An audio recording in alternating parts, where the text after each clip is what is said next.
Yo, what's going on, you guys? And welcome back to the Anime Plus podcast. This is your podcast for everything anime and anime related. And today's episode is going to be another news edition episode where we go over this week's anime news, sometimes gaming and entertainment. And for this week's episode, we actually do have some crazy gaming news, which we'll get to later on. And we do have some entertainment news as well.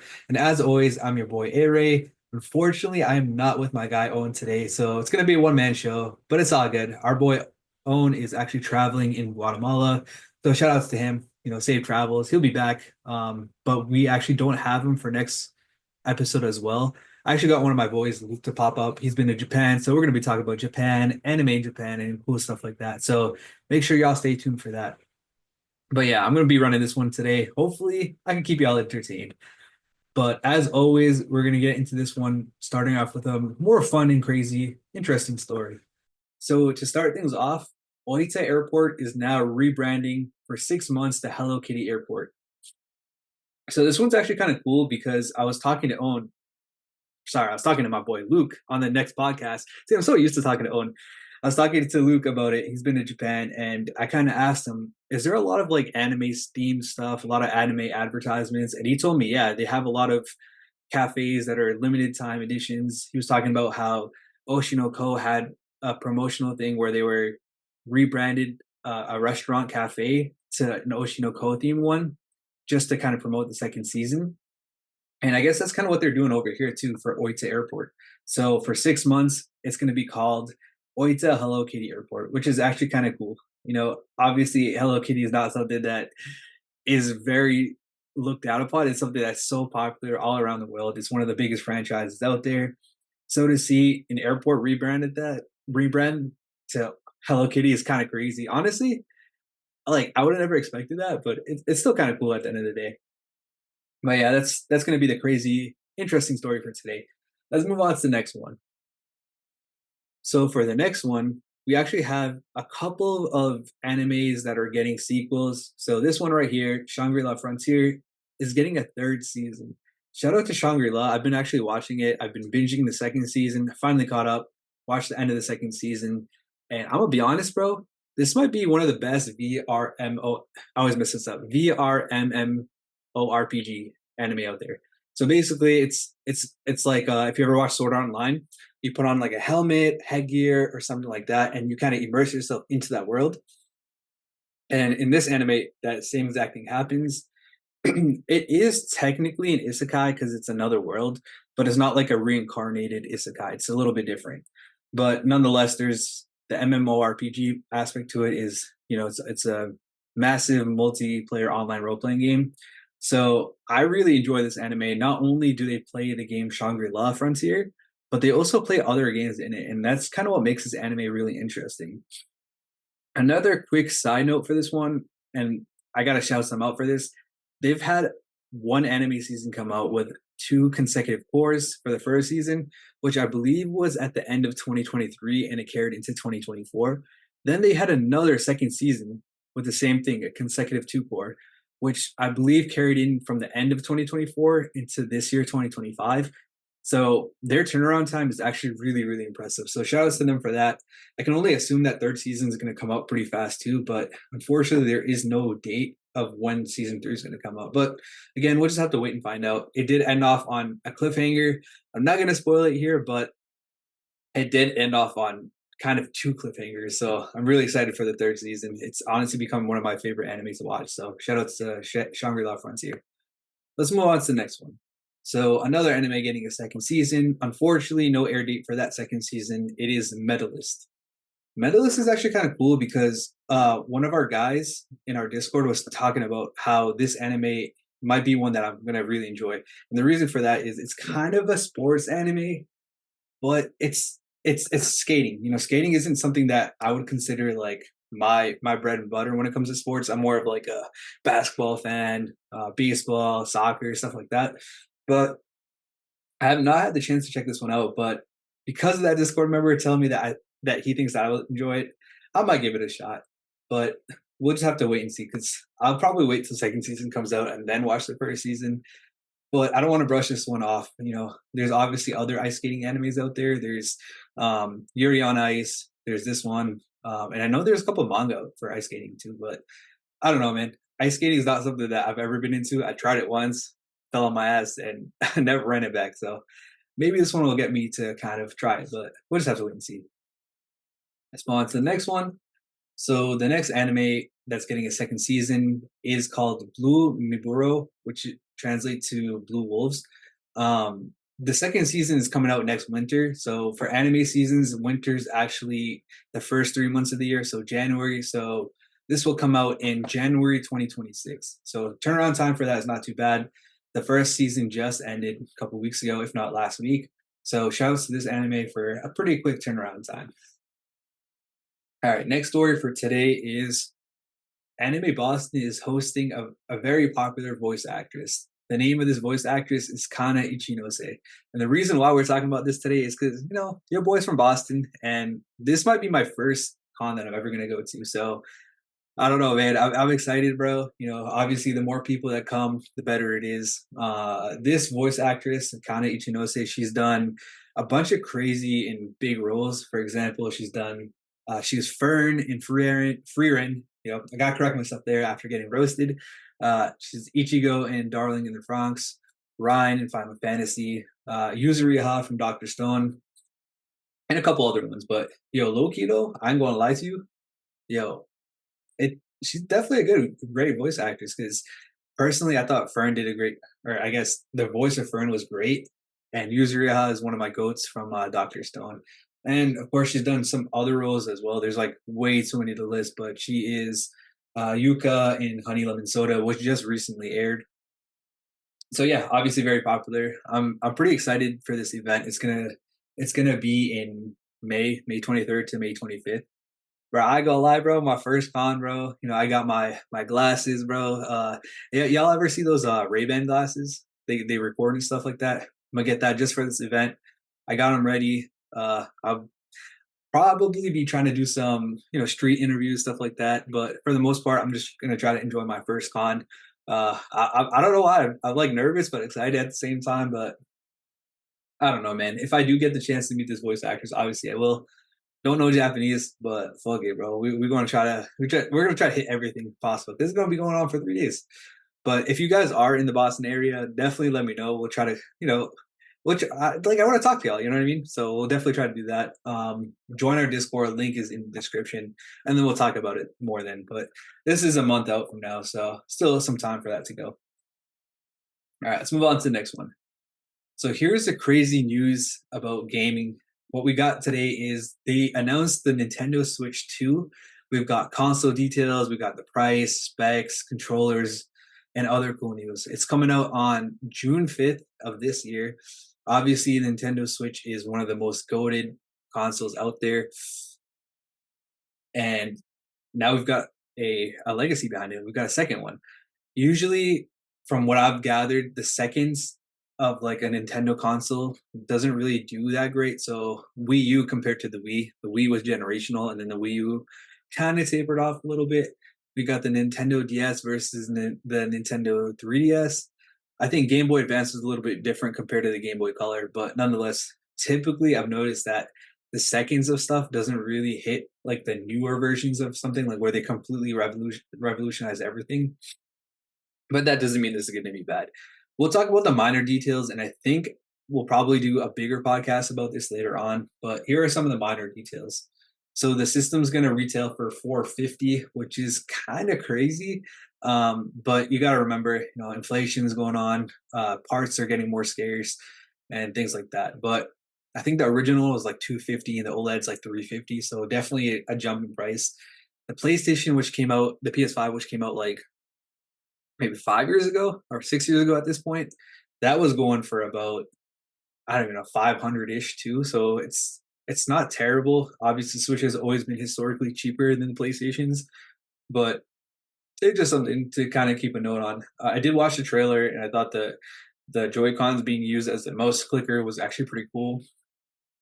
But other than that, they've added like a bunch of new features like in-game chat and other cool stuff like that.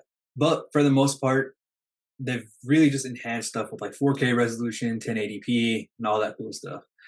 But again, we're going to be talking about this more in detail because I kind of want to get an expert on this. I'm not the biggest gamer. I do have a Switch, but I've just never been that crazy on gaming. So we're probably gonna have another episode where we either get an expert or I talk to my boy Owen, because Owen's a big gamer compared to me, bro. He always be clapping my cheeks in Fortnite and stuff like that. So yeah, more on that later.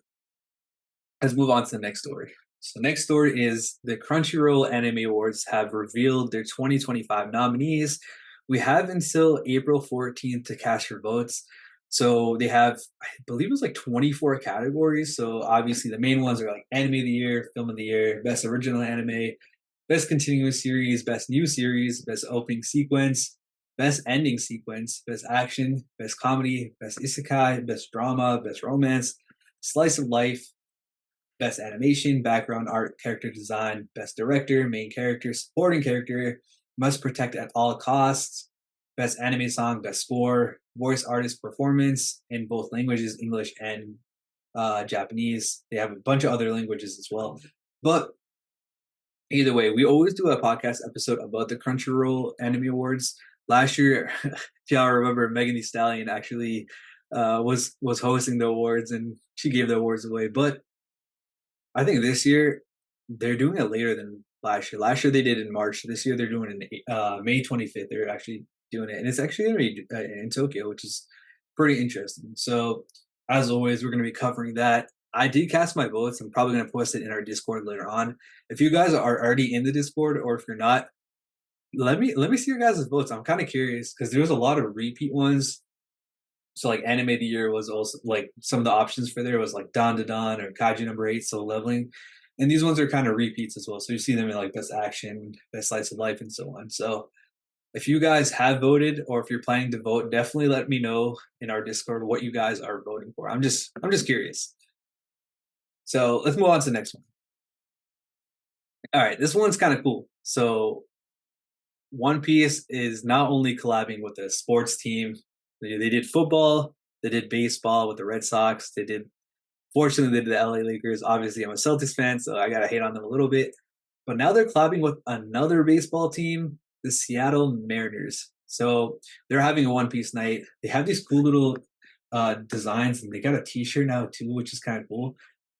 It kind of triggers me, bro, because obviously, like, I can't be getting all this stuff, like this limited stuff, because I'm gonna get the Boston Red Sox one. So if you get the VIP ticket, you get a jersey and a hat. I actually bought the tickets for myself and a bunch of my friends. So we'll be popping out to the Boston Red Sox one. We'll get the limited jerseys.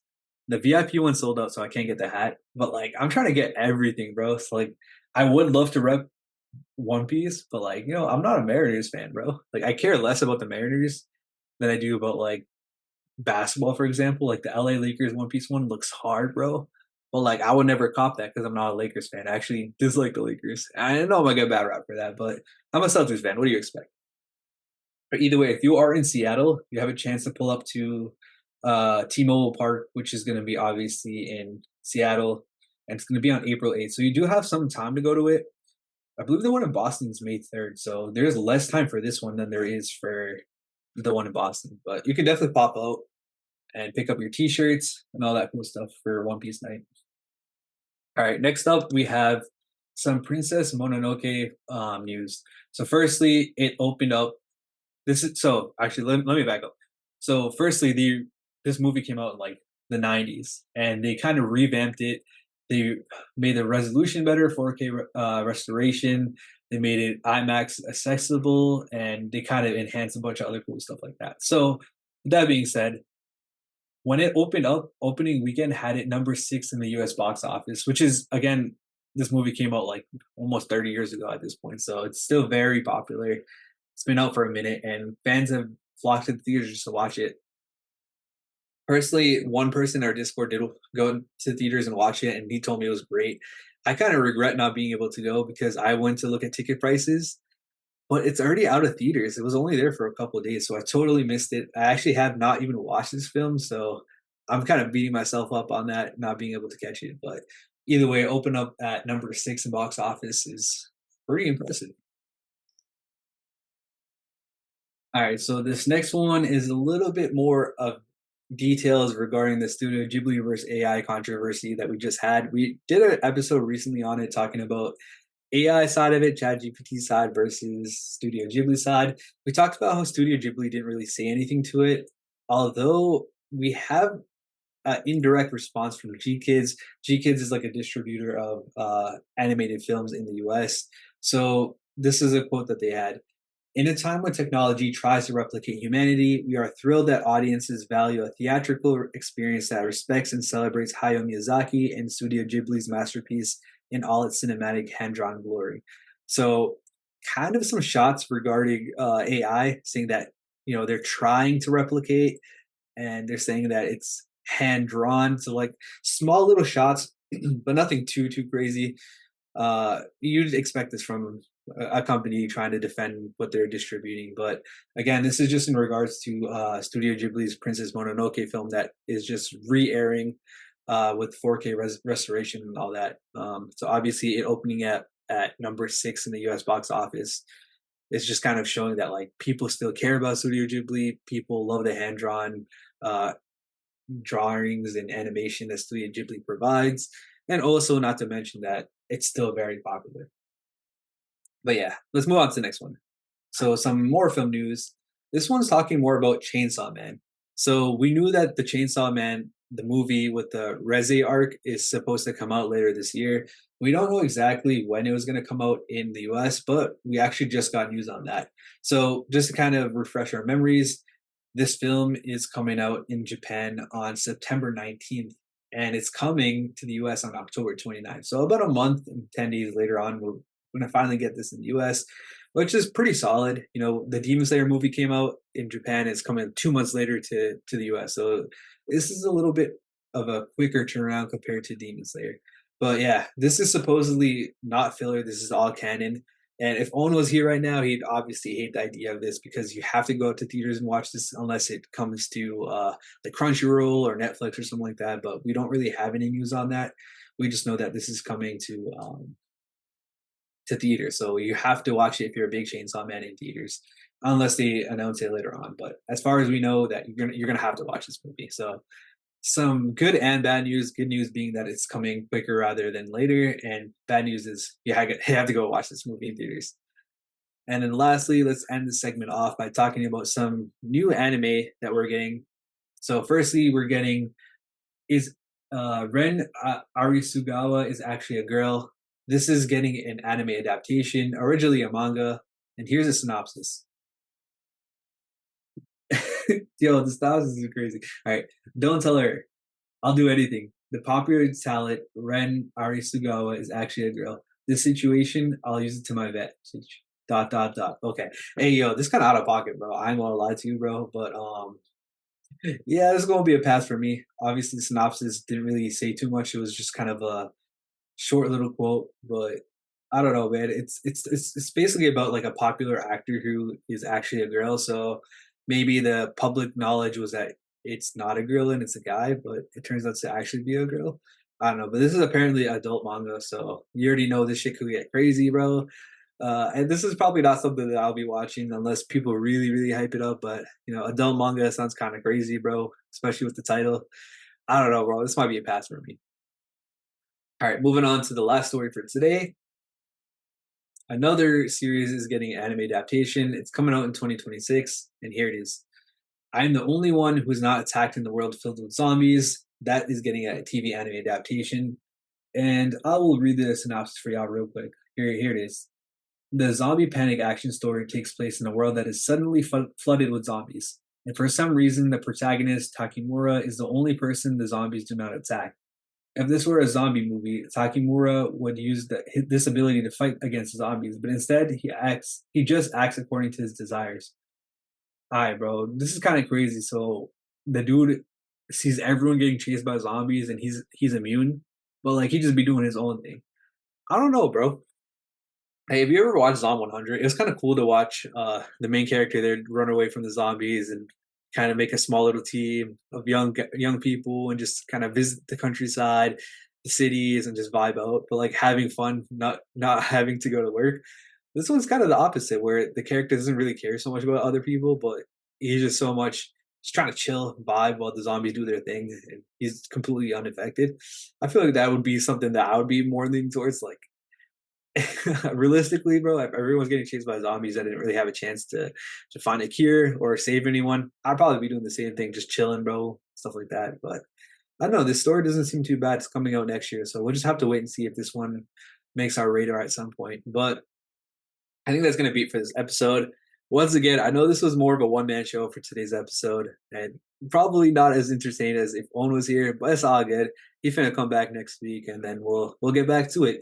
Thank you guys for listening. Make sure y'all check out the next episode where we have a special guest, my boy Luke. You know, he popping out for that anime slash Japan podcast. It's gonna be fun, bro. I technically recorded that video before this one, but I can tell y'all right now, it's going to be a good one. You know, he talks about more in depth about Japan, how it's like visiting Japan. Me and him might go next year, so that might be something to look forward to if we do like a part 2 to that. But yeah, other than that, that's going to be it for this episode, and we'll catch you guys on the next episode of Anime Plus. Until then, y'all take care. Have a great one. Peace.